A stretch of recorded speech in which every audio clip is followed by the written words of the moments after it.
Hi friends, स्वागत है आप सभी का गुरु टॉक के एक नए एपिसोड में। आप लोगों की आई हुई ढेरों मेलों की वजह से आज हम पहुंचे हैं दिल्ली एनसीआर के एक टॉप गुरु के पास, जिनके पढ़ाए हुए 50 नहीं, 100 नहीं, 500 नहीं, लगभग 3,500 से ज्यादा छात्रों ने आईआईटी और नीट जैसे डिफिकल्ट एग्जाम में सफलता प्राप्त की है। उनकी टीचिंग स्टाइल और कोचिंग फिलॉसफी एकदम फिनोमिनल है। आइए आज उनसे बात करते हैं और जानते हैं कैसे इंडिया के ये डिफिकल्ट एग्जाम आसानी से क्रैक किए जा सकते हैं। तो मिलते हैं डीके झा सर से। डीके झा सर पिछले 15 सालों से आईआईटी जेईई और नीट की कोचिंग करा रहे हैं और वो खुद आईआईटी दिल्ली के एल्यूमिनस भी हैं। आइए जानते हैं उनसे सारी ट्रिक्स एंड ट्रेड्स और पता लगाते हैं कैसे ये डिफिकल्ट एग्जाम आसानी से क्रैक कर सकते हैं। यार sir, thank you so much for coming this show. हम लोग कितने दिनों से आपको चेस कर रहे थे और हमें फिर चांस मिल गया। आपके आने से ना इस प्लेटफॉर्म की जान बढ़ गई। नागेंद्र जी, पहले तो मैं आपको थैंक यू कहना चाहूँगा कि आपने जो ये प्लेटफॉर्म क्रिएट किया है गुरु टॉक, ये एक बहुत ही अच्छा प्लेटफॉर्म है। इस प्लेटफॉर्म के माध्यम से जो इंडिया के बहुत सारे बच्चे हैं जो अपने टीचर्स के अलावा बहुत सारे और टीचर्स को भी सुनना चाह रहे थे कि एक्चुअल क्या मैं कोई चीज़ मिसिंग तो नहीं है। हाँ। तो वो उन सबको सुन के एक आइडिया लगा रहे हैं कि एक सत्य है। हाँ। और उस सत्य पे काम करना है। Thank you sir, thank you तो सो मच। बहुत अच्छा इनिशिएटिव है आपका, बहुत अच्छा काम है। Thank you sir. और मैंने हमेशा देखा कि जो भी अच्छे गुरु हमारे शो में आए हैं अभी तक के जितने भी गुरु से हमने बात की है, जो आने वाले शो में हैं, उन्होंने इतने वार्मली इस इनिशिएटिव को लिया है। उन्होंने बोला कि अगर हमारे आने से पूरे हिंदुस्तान के बच्चों का भला होता तो क्यों नहीं। Of course, तो ये बिल्कुल बहुत सही बात है। ओवरवेलमिंग है। तो ये दिखाता है कि एक teacher as a human being भी बहुत बड़ा है। सर, आपके बारे में मेरे को बहुत सारी बातें करनी है, बड़ी इंटरेस्टिंग बातें करनी है। मेरे पास बहुत सारे टेस्टिमोनियल है कि आपके बारे में बच्चे लोग कैसा बोलते हैं, पर एक बार आपकी जर्नी क्या है, आपके बारे में थोड़ा बताइए। बिल्कुल बिल्कुल सर, मैं बेसिकली कानपुर से हूँ। ओके। और वहीं से हमारी स्कूलिंग हुई। और स्कूलिंग से पहले मैं अपने कानपुर के पास ही मेरा एक छोटा सा विलेज था, वहाँ से आया करता था। तो क्लास 6 से मैं बाहर रहा हूँ, हॉस्टल में रहा और फिर 10वीं 12वीं की। तो मैं अपने टाइप का एक बहुत अच्छा स्कॉलर हुआ करता था। अब वो अच्छे स्कॉलर का एक दबाव भी था मेरे ऊपर कि ये करना है, वो करना है। तो एक सपना शुरू से ही बन जाता है। बोर्ड ने मिशन होता है कि भैया आपको आईआईटी में जाना है। यही हुआ करता था उस समय। इंजीनियर बनना है, डॉक्टर बनना है। तो मैथ पसंद था, मैथ में मेरे 100 मार्क्स भी थे उस समय। तो बड़ी बात थी। हाँ। तो फिर इसके बाद इंजीनियरिंग की प्रिपरेशन की और मैंने फिर इंजीनियरिंग की आईआईटी दिल्ली से। ओके।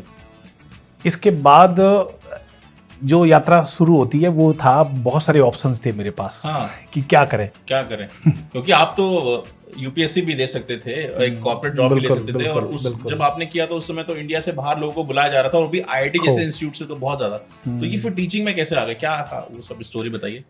ये टीचिंग में क्या था कि मैं शायद बहुत छोटा ही था, 7वीं 8वीं क्लास में पढ़ता था। तो हमारे बड़े भाई जो है मुझे अक्सर सपने दिखाते थे, फैमिली के और लोग भी थे कि सपने दिखाते थे कि ये करना है, वो करना है, आईएएस बनना है। हाँ। कभी एक हमारे टाउन में ना एक बार एसडीएम आ गए। हाँ। और उनको देख के सब लोग बड़े बोले कि भाई तुमको यही बनना है, यही बनना है। हाँ। लेकिन यात्रा की थी कि पहले इंजीनियरिंग कर लो, देन फिर आगे देखेंगे। तो मैं क्या सोचता था, बड़ा इंटरेस्टिंग बात थी। हाँ। मैं ये सोचता था कि भैया, या फिर अपने दोस्तों से भी बात करता था कि यार जो है आईएएस बन जाएंगे या फिर आईआईटी में चले जाएंगे या कहीं नौकरी करेंगे, तो कहीं एक ऐसा टाइम मिलेगा जहाँ पढ़ा सकते हैं। अच्छा। वो दिमाग में ना चलता रहता था कि वही सॉफ्टवेयर कंपनी में काम करेंगे, 5-6 बजे घर आ जाएंगे। हाँ। फिर कोई जगह पकड़ेंगे जहाँ थोड़ा 1 घंटे पढ़ा सके। अच्छा। तो पढ़ाने वाला जो क्रेज था वो पैरेलल में इतना जबरदस्त चलता था कि कोई भी पोजीशन सोचता था मैं अपनी लाइफ में कि ये बड़ा प्रोजेक्शन है, यहाँ जाएंगे। हाँ। लेकिन उस प्रोजेक्शन पे जाने के बाद एक पॉइंट वहाँ अटक जाता था कि यहाँ कहीं समय मिलेगा, थोड़ा पढ़ाएंगे। अच्छा। थोड़ा टाइम मिलेगा, पढ़ाएंगे। हाँ, तो मुझे लगता है वो डेस्टिनी थी आपकी। तो एक मेरा कजिन ब्रदर था, तो वो मेरे से पहले जो है किसी स्कूल में पढ़ाना शुरू किया उसने। तो सब लोग कह रहे थे क्या करने लगा, पढ़ा रहा है, बताओ, अच्छा लड़का है ये। हाँ। पर मुझे बड़ा क्रेज आया। मैं उससे पूछता था कैसा लग रहा है। अच्छा लग रहा है। तो ये था, एक इनबिल्ट था पढ़ाने का। पढ़ाना है। अच्छा। बाद में जब पढ़ाने लगे तो फिर बहुत अच्छी चीज़ें और भी समझ में आई कि जो ईश्वर ने दिया था वो अद्भुत था। हाँ। तो जैसे आप कानपुर के हो तो आईआईटी कानपुर तो उसने कहीं इन्फ्लुएंस किया, और फिर आप यूपी के भी हो, आप कानपुर की बात करते हो तो यूपी में तो गवर्नमेंट जॉब यूपीएससी निकालना अपने आप में एक बहुत बहुत बड़ा ओहदा होता है। तो कहीं ये क्रेजी होता जद्दोजहद है। थी कि आईआईटी कानपुर और फिर आईएएस, उसने कंफ्यूज किया क्या उन दिनों में आपको? ऑब्वियस कन्फ्यूजन तो था ही। हाँ कन्फ्यूजन इतना बड़ा था कि मैं क्लास 12th में साइंस स्टूडेंट था, तो एक बार तो मैं इलाहाबाद चला गया, हाँ बोला मैं जाके बीए करूंगा और ये इंजीनियरिंग कुछ नहीं, हाँ यूपीएससी निकालेंगे। यूपीएससी निकालेंगे। अच्छा।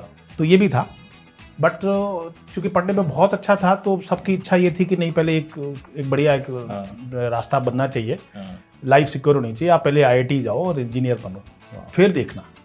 और फिर आईआईटी जाने के बाद तो अच्छा ही होता है ना कि आईआईटी में एक तो एजुकेशन ऐसी मिलती है जो कि वर्ल्ड क्लास है, जो कि इनोवेशन पे इम्फेसिस करती है, ज्यादा पढ़ाने पे नहीं करती, एक देखिए क्रिएटिविटी मैं के ऊपर। आईआईटी का एक बात बताऊं, आप जब आईआईटी में सेलेक्ट होते हैं या फिर आप क्या कहते हैं 11th 12th में पढ़ रहे होते हैं, तो ये 2 साल ना आपको ये सिखाते हैं कि पढ़ना कैसे है, अगर आप सीरियस स्टूडेंट हैं। हाँ लेकिन आईआईटी के 4 साल आपको ये सिखाते हैं कि आपको जीना कैसे है। हाँ, वो भी एक फिलॉसफी की लाइफ हो जाती क्योंकि है। इंजीनियरिंग में जो अच्छे इंजीनियरिंग कॉलेज हैं वो आपको ये सब भी सिखाते हैं हाँ कि लाइफ कैसे जीनी है। हाँ बहुत तरह के दोस्त मिलते हैं, कुछ बहुत क्रिएटिव होते हैं, कुछ बदमाश भी होते हैं, हाँ कुछ नेगेटिव सोच के भी होते हैं, बहुत सारे अच्छे लोग मिलते हैं। आप उनके विचारों से बिना प्रभावित हुए रह नहीं सकते हैं नहीं life लगता। ये एक एडवांटेज होता है एक अच्छे इंस्टीट्यूट में पढ़ने का, बहुत क्योंकि बड़ा जो संघ का रंग, मैं हमेशा बोलता हूँ संघ का रंग चढ़ता ही चढ़ता है, तो वो संघ अच्छा मिल जाता है वहाँ पे तो आपको मिली पता चल जाता है।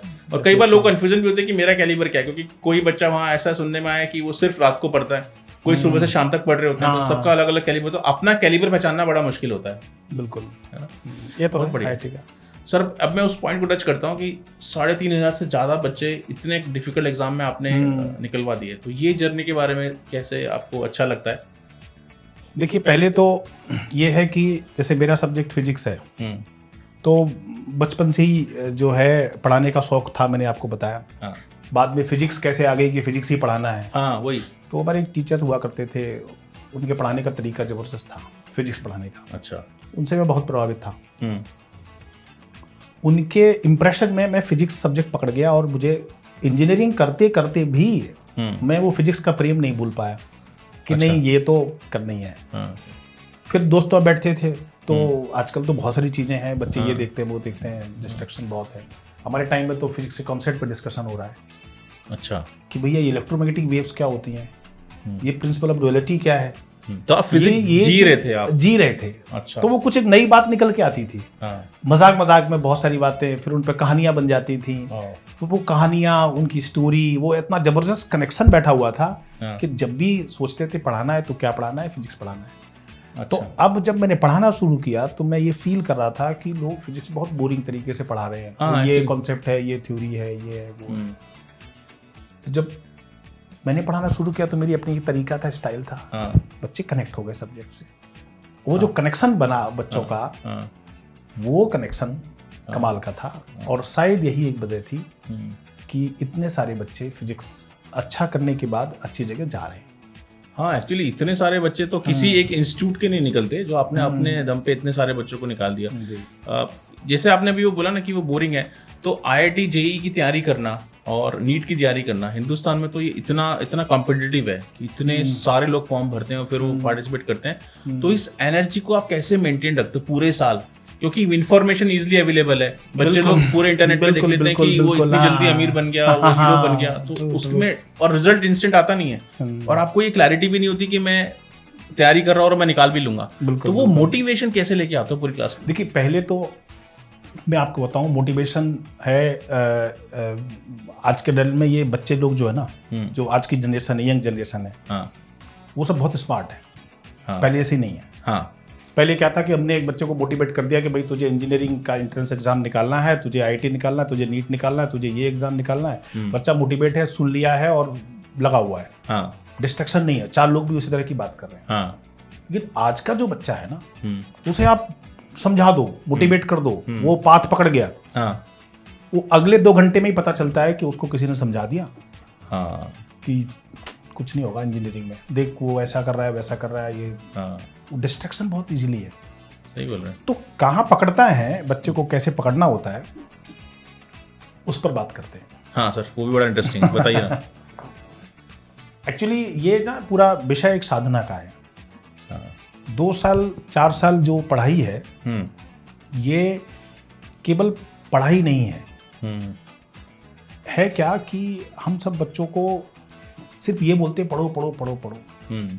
एक फैक्टर है जिसपे कोई टच नहीं करता है। हाँ। वो फैक्टर है कि हम बच्चों की इमोशनल क्राइसिस को नहीं समझते हैं। हाँ। वहाँ बच्चा जो है उलझा हुआ है। बच्चों को परेशानी हो रही है कि मेरा दोस्त मेरे बारे में ये सोचता है, टीचर ने मुझसे ये कह दिया, हाँ। मेरी ये समस्या है, हाँ। पेरेंट्स मुझे ये नहीं समझते हैं, मुझे कोई नहीं समझता है, हाँ। उसे कोई अपनी फ्रेंड पसंद है, वो उसको लेके दिमाग में उसके परेशानी चल रही है। वो इतनी चीज़ों से जूझ रहा है आज की डेट में। ऑल्दो हमारे पास आज की डेट में सोशल मीडिया भी इतना एक्टिव है, उससे भी परेशान है। तो इस क्राइसिस को समझना होगा बच्चों की। और जब हम बच्चों को ये समझा देंगे और उनके अंदर से जब ये बात निकलेगी कि मुझे खुद करना है, हाँ, तभी कुछ हो सकता है, इसके पहले कुछ नहीं हो सकता है। सही बात है। लेकिन सर ये सेल्फ मोटिवेटेड बच्चे, मतलब जैसे आप इतने सालों से पढ़ा रहे हो, तो जो इमोशनल क्राइसिस 10 साल पहले भी यही था जो आज है? कम था, उतना नहीं था। तो इसका मतलब इन्फॉर्मेशन, एक्सेसिव इन्फॉर्मेशन भी इनको परेशान कर रही है। अच्छा, एक्सेसिव इन्फॉर्मेशन परेशान कर रही है बच्चों को। Okay okay. ये वजह क्या है? सिंपल है, मैं आपको जैसे बता रहा हूँ कि ये सारी कहानी जो है उसमें कोई एक व्यक्ति शामिल नहीं है कि बच्चे बच्चे बच्चे बच्चे सब सेंटर बच्चा नहीं है। हाँ, एक्चुअली बच्चा तो सबको, सारा पूरा हमारा इकोसिस्टम ही खराब है। जैसा मैं आपको बच्चों को ही बताता रहता हूँ कि पहले हमारे जो टीचर होते थे, पेरेंट्स होते थे, हाँ, राम की कहानी सुनाते थे। हाँ, करेक्ट। राम एक व्यक्ति नहीं है, केवल भगवान नहीं है, संघर्ष का एक सिंबॉलिक मीनिंग है। हाँ, लड़का था, हाँ, राजा दशरथ चाहते तो कई सारे ट्यूटर लगा देते, राजा का लड़का था, आओ पढ़ो हमारे घर है, सारी फैसिलिटी मिल सारी फैसिलिटी, बहुत सारे मास्टर पढ़ाने को जाते, लेकिन नहीं, लड़कियों को गुरुकुल भेज दिया, तू भी चांदगंजी करा और पढ़, भिक्षा मांग के पढ़ाई करी, पढ़, जंगलों में ऋषि मुनियों से एजुकेशन लिया, सामान्य बालक की तरह संघर्ष किया। इसके बाद भी संघर्ष है, तो ऐसे बच्चा जब निकल रहा है तो वो बच्चा बिल्कुल अलग निकलता है। आज की डेट में क्या बच्चा हैरी पॉटर पढ़ रहा है, उसे संघर्ष की कहानी पता है, तो जादू समझता है, हर चीज जादू से हो जाएगी, मैजिक से हो जाएगी। क्या बात, और मैजिक कहीं लाइफ में होता नहीं है, बिना तो करे तो मिलता ही नहीं है। अपने बच्चों को 1 घंटे की हमारा सेशन है, 2 घंटे की क्लास है, तो पढ़ाते पढ़ाते 10 मिनट जरूर हम उनसे बात करते हैं इस मुद्दे पर। और कभी कभी बीच में चलता ही रहता है मेरा कि नहीं, 90% 99% इंपॉर्टेंट नहीं है, IIT में सिलेक्शन इंपॉर्टेंट नहीं है। पहले अंदर जो तुम खोखले हो गए उसे खत्म करो, उसे भरो, उस चीज पे वर्कआउट करो। तो बच्चा रोज सोचता है कि सर ये कहते हैं, सर ये कहते हैं, कि सर ये कहते हैं, तो वो वहां से वो कनेक्ट होना शुरू होता है। और जब ये चीजें जाती हैं तो पढ़ाई अपने आप आती है। बिल्कुल सही है। तो आपको ऐसा दिखता है क्या, जो आपके ऐसे जो स्टूडेंट तो आपके हर सेक्शन के होंगे, हर फाइनेंशियल बैकग्राउंड के होंगे, तो आपको उनकी उसमें भी ऐसा दिखता है क्या बच्चे में कि जो बहुत बहुत सिक्योर्ड बच्चा है उसका परफॉर्मेंस थोड़ा गड़बड़ रहता है, और जो थोड़ा सा स्ट्रगल करने वाला बच्चा है उसका परफॉर्मेंस अलग रहता है, ऐसा कुछ दिखता है आपको? अब ये थोड़ा मुश्किल है कह पाना, क्योंकि अभी लास्ट ईयर ही मेरा एक स्टूडेंट है, बहुत समृद्ध परिवार से है, फिजिक्स में 100 मार्क्स लाया है, और IIT में सेलेक्ट भी हुआ है ना। अच्छा, तो ऐसा कह पाना मुश्किल है, क्योंकि आजकल सब कुछ डिपेंड कर रहा है बच्चे पर। ये नहीं कह सकते, पहले हुआ करता था शायद कि जो बच्चा अभाव में रह रहा है वो बहुत ज्यादा ध्यान दे रहा है। आजकल जनरली अभाव में लोग कम ही हैं, जिस क्षेत्र में हम रह रहे हैं वहाँ पर बेसिक सबके पास है, किताबें मिल जा रही हैं, इंटरनेट सबके पास है, मोबाइल फोन सबके पास है। प्रॉब्लम तो यही है। यहाँ ये भी एक प्रॉब्लम भी है कि एक प्रॉब्लम हो गई किस लेवल तक उसको यूज करना है। संघर्ष खत्म है बच्चों की लाइफ में। अब जब संघर्ष नहीं सिखाया तो हम उनको कुछ और सिखाए जा रहे हैं, बेसिक चीज से कनेक्ट नहीं कर रहे हैं। सर मैं IIT JEE को टच करता हूँ, तो JEE में फिजिक्स, केमिस्ट्री, मैथमेटिक्स मेन है, तो फिजिक्स कितना इंपॉर्टेंट है IIT में रैंक निकालने के लिए, अपनी जॉब करने के लिए? क्या फिजिक्स हम थोड़ा पढ़ लें, केमिस्ट्री मैथ ज़्यादा पढ़ें, ऐसा? देखिए, फिजिक्स तो पासपोर्ट है। ओके, बीजा आप फिर किसी भी लगवा लीजिए। अच्छा, ये बड़ी बिना फिजिक्स के कुछ भी नहीं है। जब तक आप फिजिक्स को समझते नहीं है, फिजिक्स को जीते नहीं है, आप बेसिकली कंपटीशन तो बहुत बड़ी बात है, आप जीवन ही नहीं जी रहे हैं। अगर आप साइंस स्टूडेंट हैं, साइंस स्टूडेंट, और आप फिजिक्स को नहीं समझ रहे हैं, क्योंकि फिजिक्स में हर तरह का एप्टीट्यूड है ना, मैथमेटिकल भी है, हाँ बिल्कुल, और थ्योरेटिकल एप्टीट्यूड भी है, हाँ प्रॉब्लमेटिक भी है, हाँ लाइफ से भी जुड़ी हुई है, बिल्कुल, एप्लीकेशन बेस्ड प्रॉब्लम भी है, हाँ। हर तरह की प्रॉब्लम आ जाती वो है, कॉम्प्लीमेंट करता है उन सबको, सबको कॉम्प्लीमेंट कॉम्प्लीमेंट करता है। लेकिन फिजिक्स पढ़ाने में जो आपको मेन प्रॉब्लम आती है, सबसे पहली प्रॉब्लम जो मैंने कई लोगों से पूछा था इस शो को करने से पहले, तो क्या प्रॉब्लम है, तो कंसेप्चुअल अंडरस्टैंडिंग एक बहुत बड़ा प्रॉब्लम सबने बोला। कंसेप्चुअल अंडरस्टैंडिंग एक प्रॉब्लम है, बिल्कुल सही बात है, और उसके अलावा भी एक है कि बच्चे में उस चीज को वो जोड़ नहीं पाता है, कनेक्ट नहीं कर पाता है। हाँ कंसेप्ट ठीक है, हमने कई बार क्लियर कर दिया, बहुत मेहनत करी, अपने बच्चों को समझ में आ गया ये है, पर वो ये सोचता है अच्छा ये पढ़ाई है, इसका जीवन से कोई संबंध नहीं है। मैं आपको बताऊं एक वाकया, मैं ऐसे तो मैं 11th-12th के बच्चों को ही पढ़ाता हूँ फिजिक्स। एक बार मुझे मौका मिला एक क्लास में 9th क्लास के बच्चे को पढ़ाने का, तो मैं ऐसे गया, टीचर आया नहीं था, तो एक पहले टीचर ने कुछ पढ़ाया हुआ था बोर्ड पे, तो मैंने देखा कि वो टीचर ने जो है एक चैप्टर पढ़ा रखा था, चैप्टर का नाम था ग्रेविटेशनल फोर्स। तो ग्रेविटेशनल फोर्स आप जानते ही हैं, दो मास पार्टिकल्स के बीच में एक अट्रैक्टिव फोर्स होता है, F=G(m1m2/r²). तो 9th क्लास के छोटे छोटे बच्चे अब मुझे देख के तो वैसे ही डर गए। मैंने बच्चों से कहा बच्चे बैठ जाओ, सब खड़े हो गए थे। मैंने कहा बताओ किस किस के पास GF है। अब 9th क्लास के बच्चे थोड़े एक दूसरे के बगल झाके खिकी किए, सब क्या बात कर रहे हैं किसके पास GF है। मैंने कहा एक बात और है, GF इज ऑलवेज अट्रैक्टिव। तो अब और, ये सुन के तो वो वो और क्लोज हो गए उस कंसेप्ट, और ज्यादा जो है उनको लगा कि यार सर कैसी बात कर रहे हैं, क्या बात कर रहे हैं। फिर मैंने कहा कि आप सबके पास है ना GF। तब चुप हुए बच्चे। फिर मैंने GF का मतलब बताया, आप सब ग्रेविटेशनल फोर्स फील कर रहे हैं, आपके पास GF है, और इसे अट्रैक्टिव ओनली, रिपल्सिव फोर्स नहीं है, सिर्फ अट्रैक्टिव है। ये बात उनको पता थी, लेकिन वो ये नहीं जान पा रहे थे कि मैं भी ग्रेविटेशनल फोर्स फील कर रहा हूँ, मैं धरती पे चली इसलिए रहा हूँ। और ये कंसेप्ट आपने कितने इजीली कनेक्ट करा दिया, मेरे ख्याल आज तक उनके दिमाग में ये होगा। ये 5 साल पहले के बच्चे आज भी मिलते हैं। अब 9th का बच्चे को तो याद बहुत रहता है ना, वो ऐसी बात तो बहुत याद रहती है। और जब भी मिलते हैं तो कहते हैं कि सर आज भी याद है। तो ये इस तरह का जो इंटरेस्ट भी थोड़ा सा क्रिएट करना पड़ता है, ऑल्दो ये साधना है। डेफिनेटली इसके बाद ये इजी कुछ नहीं मिलने वाला है, इजी कुछ नहीं, मेहनत करनी पड़ेगी, करना पड़ेगा, चाहे कितना भी बोरिंग हो। लेकिन अब हमारा ऑब्जेक्टिव कई बार ये भी रहता है कि चलो जो बच्चा 70 वाला है उसको 85 पे पहुंचा दिया, 85 वाला 95 पे पहुंच गया। अब ऐसा नहीं कि जो बच्चा कर ही नहीं सकता उसे हम बिल्कुल ही छोड़ दें। तो ऐसे इंटरेस्ट से क्या होता है कि किसी हद तक वो भी अपने आप को उस तो सर क्लास में प्रॉब्लम आती है कि एक एवरेज बच्चा और एक बहुत ही तेज बच्चा, उन दोनों के बीच में एक समन्वय बिठाने में एक प्रॉब्लम आती है, बहुत डिफिकल्ट है। ये एक कोई बच्चा ऐसा होता है जो तुरंत समझता है, तुरंत उसका इमेजिनेशन है, बाई बर्थ उसका इमेजिनेशन है, वो समझ लेता है। और कोई बच्चा ऐसा होता है कि जिसको आपको समझना थोड़ा सा डिफिकल्ट हो जाता है, बट ठीक है, वो ऐसा भी होता है कि समझ गया तो समझ गया। तो सर यही एक प्रॉब्लम हुई है। तो YouTube में अगर आप पढ़ाते हो तो YouTube में तो एक वन डायरेक्शनल हो गया कि आपने पढ़ा दिया, पूरे जहां तो उसको देख रहे हैं वो समझ रहे हैं। लेकिन कितने लोगों में वो है कि वो सवाल करना है किसी को कि सर मुझे ये समझ नहीं आया। एक ऑफलाइन क्लास में तो आप समझा सकते हो कि तुमको समझ नहीं आया, आपको चेहरा देख के लगता है कि तुमको समझ नहीं आया, मैं दोबारा पढ़ाऊँ। तो YouTube में ऐसा नहीं होता। तो आप ऑफलाइन को ज्यादा तरजीह देते हो या फिर ऑनलाइन? देखिए ऑफलाइन ऑब्वियसली बहुत ही अच्छा प्लेटफॉर्म है, ह्यूमन इंटरेक्शन है, और भी बहुत अपने फायदे हैं। आप टीचर से बात कर रहे हैं, उससे पूछ रहे हैं, डायरेक्ट इंटरेक्शन है। यूट्यूब में एक तो वन वे है, दूसरी एक प्रॉब्लम और डिस्ट्रैक्शन।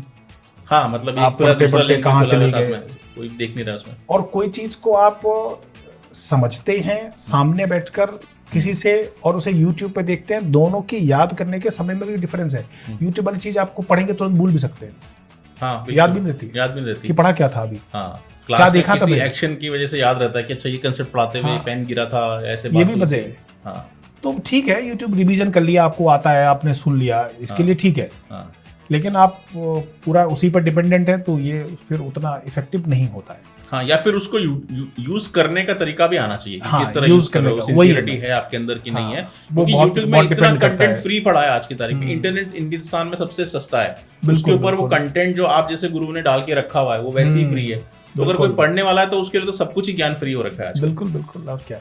मैं आता हूँ नीट के ऊपर। तो आईआईटी का आपने बताया कि वैसा है, नीट के लिए जो फिजिक्स है वो एकदम अलग है आईआईटी जेईई से, या फिर बहुत डिफरेंस नहीं है, बहुत डिफरेंस नहीं है, लगभग सेम है। कभी कभी थोड़ा मैथमेटिकल एप्टीट्यूड जो है वो आईआईटी जेईई में ज़्यादा चाहिए होता है। नीट के सवालों में थ्योरेटिकल कंसेप्चुअल अप्रोच ज़्यादा होती है, पर ऑलमोस्ट आपको फिजिक्स मन से पढ़नी ही पड़ेगी। हाँ, वो कंसेप्ट क्लियर कर रहे मेरा तो आप जाना ही पड़ेगा। हाँ, कर ही नहीं पाओगे। हाँ, मैथमेटिकल चीज़ है, उसमें जाना ही पड़ेगा। ठीक है। अब ये सीयूईटी नया एग्जाम आ गया सर, तो सबका सिलेबस तो एक ही दिखता है, तो सबकी तैयारी अलग अलग है कि एक ही तरह से पढ़ेंगे तो हो जाएगा? देखिए, सीयूईटी एक बच्चों के लिहाज से देखा जाए तो बड़ा अच्छा प्लेटफॉर्म है। क्यों, मैं आपको बता दूं, अभी सीयूईटी से बीएचयू भी कनेक्ट हो गया है। आईआईटी बीएचयू नहीं, बीएचयू जो बीएचयू के यूनिवर्सिटी के जो बीटेक, हाँ, कई सारे नेशनल यूनिवर्सिटी जुड़ गई हैं उसमें, बहुत सारी नेशनल यूनिवर्सिटी कनेक्ट हो गई है। और क्लास 12th का सिलेबस है मात्र।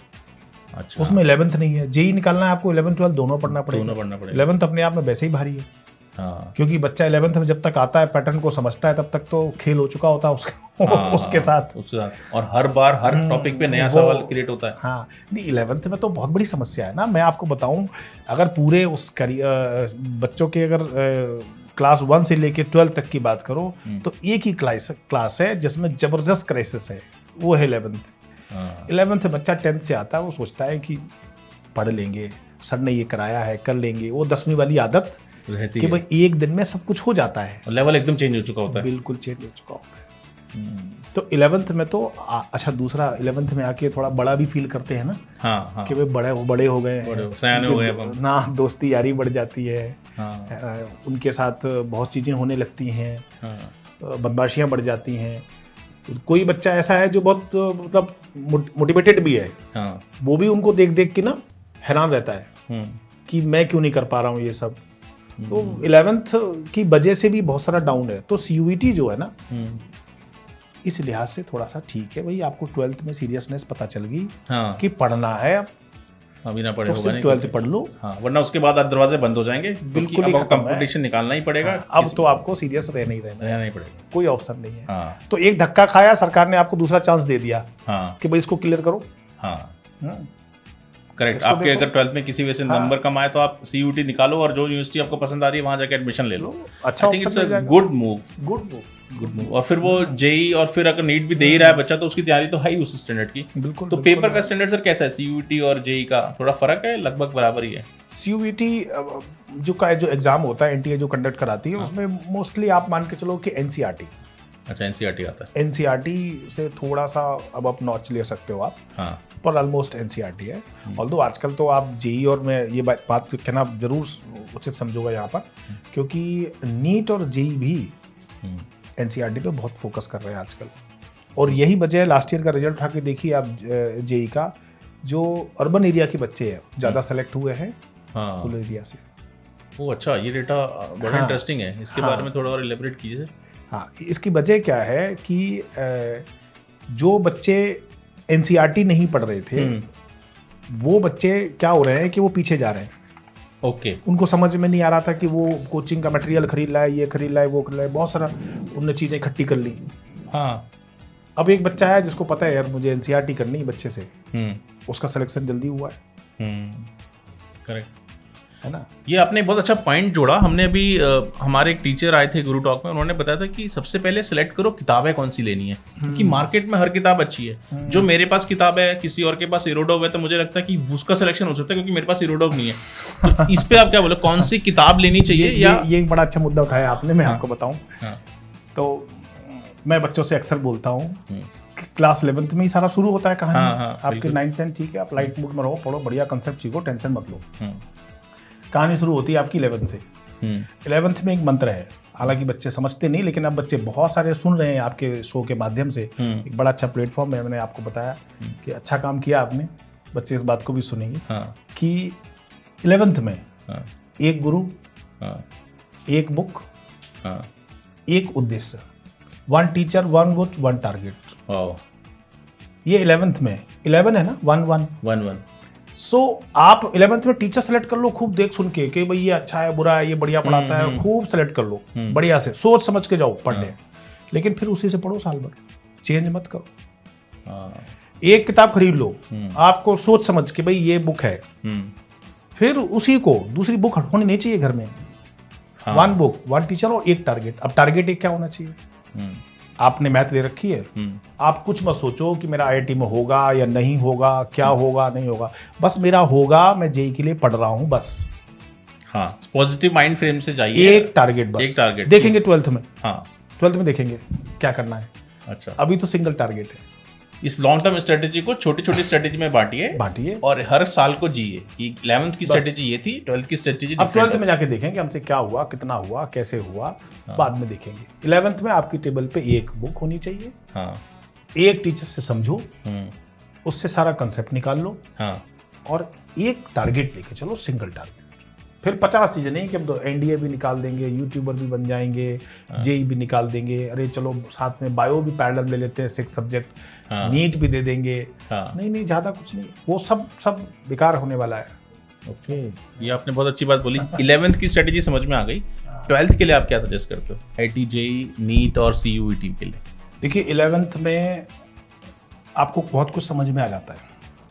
हाँ, कि क्या रहा, ट्रैक क्या था, आपको अपना डिस्ट्रैक्शन समझ में आ जाता है, आपको ये समझ में आ जाता है कि हम कितनी मेहनत कर सकते हैं। बहुत चीज़ें आपको समझ में आ जाती हैं, और नहीं आती तो समझनी चाहिए।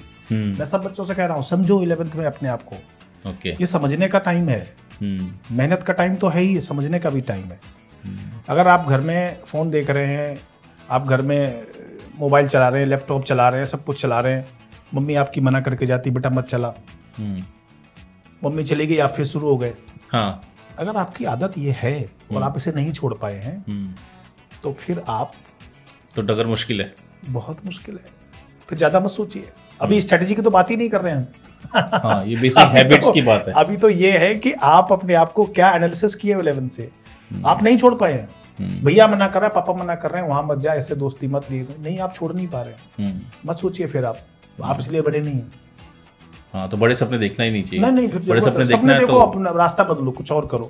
फिर आप ये मत सोचो कि हम आईआईटी निकाल देंगे।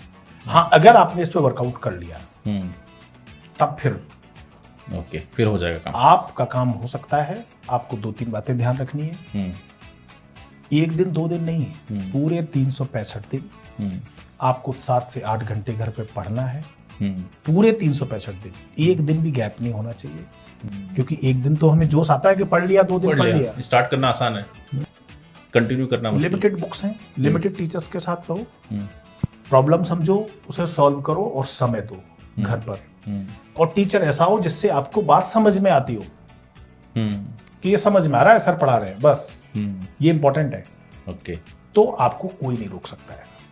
आपकी 7 से 8 घंटे की पढ़ाई, आपको सब्जेक्ट समझ में आ रहा है, सब कुछ बढ़िया है, फिर आपको कोई नहीं रोक सकता है, क्योंकि वो आपके अंदर से आ गया ना। हाँ, ऑब्वियसली।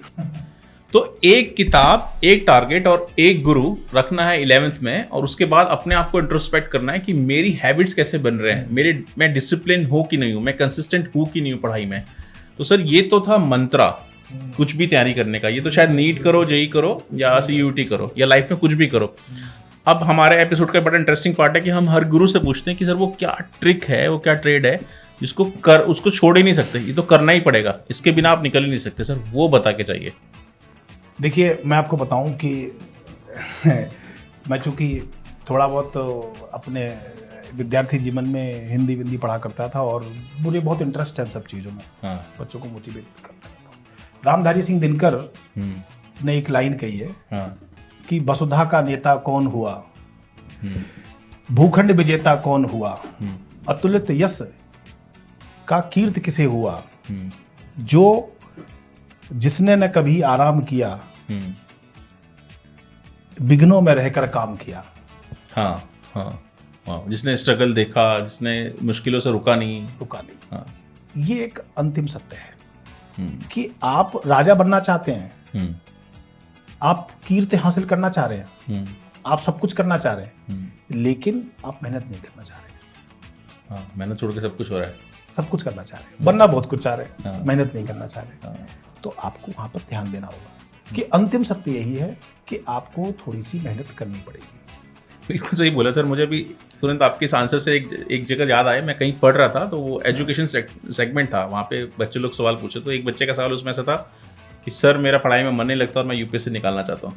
तो उन्होंने भी रिप्लाई किया कि अभी वो टाइम नहीं आया है। तो यही है, बिना करे तो होगा ही नहीं। देखिए अंदर से जो आता है ना वो सबसे इम्पोर्टेंट है, सबसे इम्पोर्टेंट है। हाँ, जब तक आपके अंदर से नहीं आया कि मुझे ये करना है वो करना है, तब तक कुछ हो नहीं सकता। हाँ, वो पेरेंट्स बाहर का सिस्टम नहीं, आपको नहीं, मैंने external आपको forces- बताया ना, और अंदर बहुत कुछ चल रहा है, अंदर बहुत कुछ चल रहा है। उसे शांत करना है। हाँ, है ना। हाँ। आजकल मैं देख रहा हूँ बच्चे तो मेरे पास आते हैं, मुझसे बच्चे बहुत अटैच्ड रहते हैं, तो ऐसी बातें शेयर करते हैं कि शायद वो अपने पेरेंट्स से भी नहीं बात करते होंगे, दोस्तों से भी नहीं बात करते, मुझे बताते हैं कि सर ऐसा है वैसा है, ये हुआ है वो हुआ। बच्चों के अंदर बहुत कुछ चल रहा है, उनके पास हैवी शब्द हैं, बड़े बड़े वर्ड्स हैं जिनको जो कोर में जाके बहुत मीनिंगफुल होते हैं, वो उनको लेके स्ट्रगल कर रहे हैं कि ये हो गया वो हो गया। एक्सेसिव इंफॉर्मेशन भी उनको शायद परेशान कर रही है। तो वहाँ एड्रेस करना जरूरी है, और बच्चा एक बार वहाँ शांत हो गया ना तो फिर लाइन पर आ जाता है, और फिर हम उसे पकड़ सकते हैं। वो मेहनत भी कर लेगा, पढ़ भी लेगा, समझना भी स्टार्ट कर देगा, अपने कैलिबर से ऊपर चला जाएगा। बिल्कुल बिल्कुल। तो इमोशनल संभलना भी बहुत जरूरी है। मेहनत, कंसिस्टेंसी तो उसके ऊपर बिल्डअप होता है कि वहाँ से आता है। इमोशनली वो डिस्टर्ब नहीं है तो फिर वो उसके थोड़ा सा आसान हो जाएंगी राह। और घर का एनवायरनमेंट ऐसा मिल रहा है, उसके अंदर जो द्वंद्व है वो खत्म, शांत है, तो वो आसानी से कर लेगा। सर एक चीज़ है कि इतना सारा सिलेबस है IIT JEE और सब में, क्या ऐसा सिलेबस छोड़ सकते हैं जिससे टाइम हमारे पास ऐसा लगता है कम है, ताकि हम रिवाइज ज़्यादा कर सके? क्या छोड़ सकते हैं नीट के लिए, क्या छोड़ सकते हैं IIT के लिए? ये तो बड़ा मुश्किल सवाल है Okay. ना? ये आप मुझसे पूछ रहे हैं, ऐसा लग रहा है जैसे कि कोई स्टूडेंट मुझसे पूछ रहा है। क्योंकि हर रोज एग्जाम से पहले सर इम्पोर्टेंट बता दो, सर क्या छोड़ दें, एक्चुअली यही होता क्या है, क्या पढ़ लें, क्या वो 2 चैप्टर पढ़ के ये सवाल जो है अब ऐसा हो गया है कि सब जगह हवा में है, मेरे लिए तो घूम रहा है चारों तरफ। तो आंसर तो इसका ये है कि कुछ भी नहीं छोड़ना है। अच्छा, आंसर तो बिल्कुल फ्लैट ही है, क्योंकि कुछ भी छोड़ना आप फिर कंपटीशन के दौर में नहीं है। होता क्या है मैं आपको बताऊं कि बहुत सारे इंस्टीट्यूशंस ऐसे हैं, लोग पढ़ा भी रहे हैं कि भैया उनको ये टॉपिक बहुत अच्छे से आता है, इलेक्ट्रोस्टैटिक, वो रिसर्च करा देंगे, बच्चों लगा रहे सर तो बहुत बढ़िया करा रहे हैं। और कुछ छोटे छोटे चैप्टर्स हैं जिनको वो क्या करते हैं, 1 दिन में खत्म कर देंगे, 2 दिन में खत्म कर देंगे, बच्चों लगता है इसको इम्पोर्टेंट नहीं होगा। और ये जो पेपर बनाते हैं ना, ये बहुत दिमागदार लोग होते हैं, ये सबकी साइकोलॉजी समझते हैं कि कहाँ क्या चल रहा है। उनको पता है ये सेमीकंडक्टर ठीक से लोग पढ़ाते नहीं है, उनको पता है ये जो डुअल नेचर है इस पर ज़्यादा कुछ बातचीत नहीं है, वो थर्मोडायनेमिक्स है उस पर कुछ ज़्यादा बातचीत नहीं करते, वो उस पर मुश्किल सवाल बनाएगा, वो कनेक्ट करेगा। तो इसलिए बहुत मुश्किल है ये कह पाना कि आप ये छोड़ दो। कंपटीशन एग्जाम के लिए कुछ नहीं छोड़ सकते, सब करना ही पड़ेगा, सब करना पड़ेगा, तभी वो निखार आता है, तभी वो निकल के आते हैं बच्चे, तभी वो निखार आता है। ऑल्दो हाँ आप ये कर सकते हैं कि कुछ चैप्टर्स हैं जिनको आप थोड़ा सा जल्दी समझ सकते हैं, कम समय दे सकते हैं। जो जल्दी ऐसे चैप्टर्स हैं जिन पे आप उतना, जैसे मैं बात करें तो कई कोचिंग इंस्टीट्यूट हैं जो ऐसे छोटे छोटे चैप्टर को छुड़वा देते हैं कि छोटा चैप्टर है, तो आपके हिसाब से छोड़ना कुछ भी नहीं, ना बिल्कुल नहीं, उसकी प्रैक्टिस करते रहते। यही हमारी जो है खास बात है हम लोगों की, कि हम लोग हर चीज पे उतना ही ध्यान देते हैं जो लोग नहीं देते हैं। सर मुझे मालूम चला था कि आप जैसे CBSE है, NCERT है, उनके बोर्ड के साथ भी बैठते हो और फिर कुछ उनके साथ स्ट्रेटेजाइज करते हो, तो क्या ट्रेंड देख रहे हो आप हिंदुस्तान में पिछले 15 सालों में? अभी क्या बदला है? अभी गूगल से हम फेस ही कर रहे थे, अभी ChatGPT आ गया, तो ये क्या ट्रेंड आने वाला है हिंदुस्तान के आने वाले समय? देखिए ये एक बड़ा गंभीर विषय है डिस्कशन का, ये ऑब्जेक्टिव क्वेश्चन नहीं है, सब्जेक्टिव क्वेश्चन है।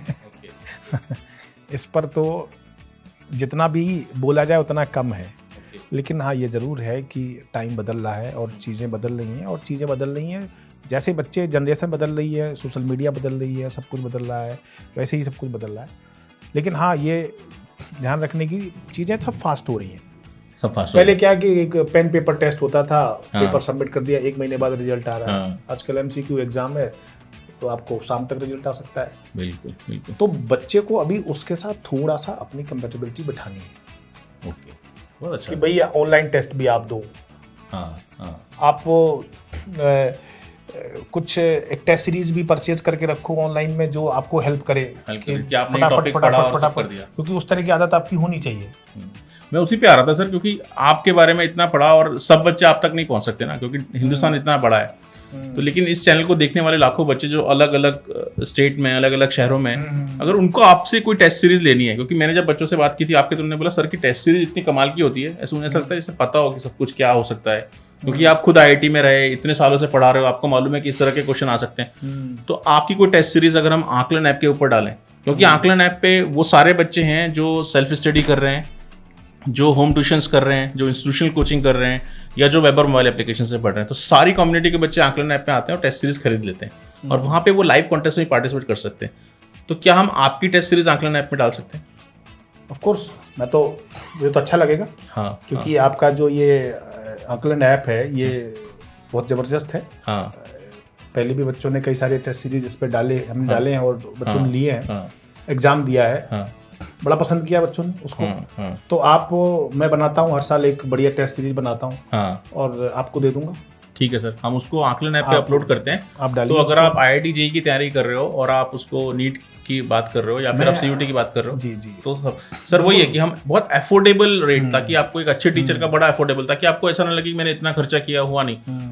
और वो सर वो टेस्ट सीरीज मैंने आपको बताया था कि वो बड़ी डायनामिक है, कि जितनी बार आप चेंज करना चाहते हो चेंज कर सकते हो, टॉपिक वाइज है, उसमें time bound, non time bound है, फिर उसमें आपने कितने अटेम्प्ट किए वो सब दिखता है, तो उस तरह से वो होगा। तो मैं आपको बताऊं 2010 की एक बात है, तब वो जो है JEE शायद स्क्रीनिंग एग्जाम हुआ करता था। हाँ, तो अब बच्चों को पढ़ा रहा था फिजिक्स, और मैंने उनके साथ 1 महीना क्रैश कोर्स कराया, खूब सारा पढ़ाया, ये सारे कंसेप्ट बता दिए। हाँ। बच्चे एग्जाम देके आए, बच्चे बोले सर पेपर आपने बनाया था क्या? अच्छा, तो जो आपने सोचा मैंने था कहा नहीं मैंने बनाया नहीं, तो मैं तो दूर तक मुझे पता नहीं कि कौन बनाता है, कहाँ बनता है, क्या।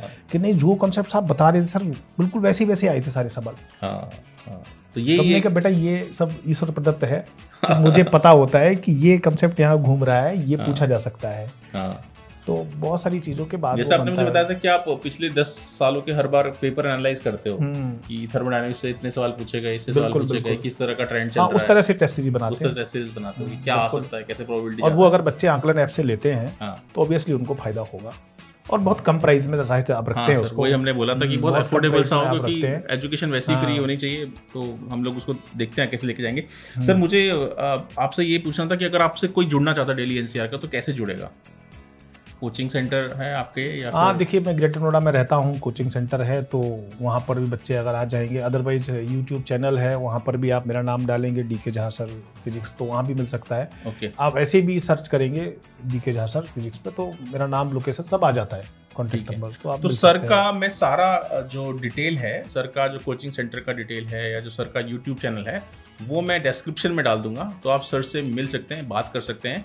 और सर की एक वेबसाइट भी है, वो बहुत जल्द डेवलप होके आपके लोगों के सामने आने वाली है, तो उसमें भी बहुत सारी इन्फॉर्मेशन मिलेगी। सर वो आप बता रहे थे कि आप कोई किताब भी लिख रहे हो, क्या है वो? किताब के साथ साथ जो है वर्कबुक रेडी कर रहे हैं कॉम्पिटिटिव एग्जाम के लिए। ऐसा कंसेप्ट है नहीं अभी, बहुत कम लोगों के पास होगा, अगर होगा भी तो। वो कंसेप्ट बहुत अच्छा है कि हम बढ़िया सेलेक्टेड क्वेश्चन रख रहे हैं, वर्कबुक रेडी कर रहे हैं, प्रिंटेड होगी, बच्चे को दे दिया, वहीं पर उसके सोल्यूशन लिखना है उसे। अच्छा, तो हमें ये पता चल जाएगा बच्चा काम कर रहा है कि नहीं कर रहा है। बाकी टाइम क्या होता है, हमने उनको वर्कशीट दे दिया, क्वेश्चन दे दिया, एक क्वेश्चन बैंक दे दिया, बुकलेट दे दिया, वो हो क्या रहा है कि बच्चा कर रहा है सर हमने यहाँ रफ में किया था, फेयर में किया था, आज हमें लाई नहीं, ये है वो है, उसके पास कलेक्शन नहीं, और करता भी है तो क्वेश्चन बैंक अलग है, सोल्यूशन अलग, मैच नहीं कर पा रहा है वो। अभी उसको क्या रहेगा कि ये अच्छा क्वेश्चन है, उसका सोल्यूशन मैंने यहाँ किया है, सर ने कराया है, या मैंने ये गलत किया है, इसका स्पेस है, अभी हम सर सही कर लेंगे। तो बहुत अच्छा कंसेप्ट आई थिंक। ये नया फ्रेश भी, मैंने कभी सुना नहीं कोई ऐसा कर। क्योंकि अभी तक हम सिर्फ वही देखते थे कि बुकलेट्स हैं, क्वेश्चन बैंक है, मॉड्यूल्स है, वो सब। गुड है सर, मैं क्लाइमेक्स में आ गया हूँ इस शो के, इस एपिसोड के। तो मुझे ना एक चीज़ आपसे पूछनी है कि आप खुद 5 बजे उठते हो सुबह और रात को 11 बजे तक घर पहुँचते हो सब चीज़ करने के बाद, आपकी अपनी फैमिली, अपने बच्चे हैं, तो वो कैसे आपके साथ एडजस्ट हो पाते हैं, और कितने डिमांडिंग होते हैं, और कितना टाइम आप दे पाते हो उन लोगों को? देखिए, इस बारे में मैं अपनी वाइफ और बच्चों को बहुत बहुत जो है थैंक यू कहना चाहता हूँ। वो सब जो है ना मेरे साथ, मेरे जो एम्बिशन के साथ और मेरे काम के साथ जुड़े रहते हैं। अगर मैं वाइफ को बोलूँ कि नहीं मुझे जो है कुछ बच्चों की आज प्रॉब्लम्स है, डाउट सॉल्व करने, ओके, उसको पता है कि ये मामला जो है कनेक्टेड है किसी और से भी, और उनका ये भला सोच रहे हैं। और मेरे बच्चे को भी बड़ा अच्छा लगता है कि 4 बच्चे कहीं मार्केट में जाके मिल जाते हैं, वो प्रणाम करते हैं, पैर छूते हैं, बोले पापा आपकी बड़ी रिस्पेक्ट है। बहुत हैप्पी होता है। तो उन दोनों को बड़ा अच्छा लगता है, उनको कभी ये फील नहीं होता है कि ये इंजीनियरिंग किए हैं और ये किए हैं, आज टीचर हैं। उनको ये, उनका ये ना फील होना मुझे बहुत एक अलग सेटिस्फेक्शन देता है। नहीं सर, गुरु तो वैसे भी बहुत ऊपर है, मतलब ऐसा तो है नहीं कि फिर भी वो बस वैसे सोचने वाली बात है, लेकिन जो झुकता है, प्रणाम करता है, वो शायद बड़े लोगों के आगे ऐसा नहीं होता जो गुरु के सामने होता है ऐसा। बिल्कुल। तो हमने इसीलिए जब आपसे बात कर रहे थे ना, तो हमने कुछ 30-35 बच्चों से बात की आपके, जो आपके यूट्यूब के हैं, हम लोग ऐसे ऐसे टेस्टिमोनियल हैं सर, मतलब इतना अच्छा लगा देख के कि लोग ग्रेटिट्यूड में हैं पूरा का पूरा। फिर हमने जो पास आउट हैं बच्चे, कुछ IIT में हैं, कुछ मेडिकल कर रहे हैं अभी, कुछ दिल्ली यूनिवर्सिटी में हैं, 2 लोग तो बाहर भी हैं इंडिया से, तो उन सबसे बात की और फिर हम लोगों ने पाया कि आप जो है ना इंडिया के एक वेरीफाइड गुरु हो। तो ये हम लोगों की तरफ से एक वेरीफाइड गुरु सर्टिफिकेट है सर आपके लिए, और इसकी क्रेडेंशियल डिटेल जो है वो पीछे हैं, जो हम कैमरे में नहीं दिखाते हैं। तो ये आपके लिए है sir, you are a verified guru from Aakalan. Keep with you. Thank you so much sir, आपके इस शो में आने से काफ़ी कुछ जान आ गई इस पूरे प्लेटफॉर्म पे। तो फ्रेंड्स, ये है DK झा सर, जिन्होंने हमें इतनी आसानी से वो सारे ट्रिक्स एंड ट्रेड्स बताए जिनकी हेल्प से हम IIT और नीट जैसे डिफिकल्ट एग्जाम को आसानी से क्रैक कर सकते हैं। इस एपिसोड में इतना ही। अगले एपिसोड में हम मिलेंगे एक नए शहर के नए गुरु के साथ और जानेंगे इंडिया के दूसरे डिफिकल्ट एग्जाम को क्रैक करने के नुस्खे। आप इस चैनल को लाइक, सब्सक्राइब और शेयर करना ना भूलें। हम जल्द ही आपसे एक नए एपिसोड में इंडिया के किसी और गुरु के साथ मिलेंगे। इस एपिसोड में इतना ही, तब तक के लिए साइनिंग ऑफ।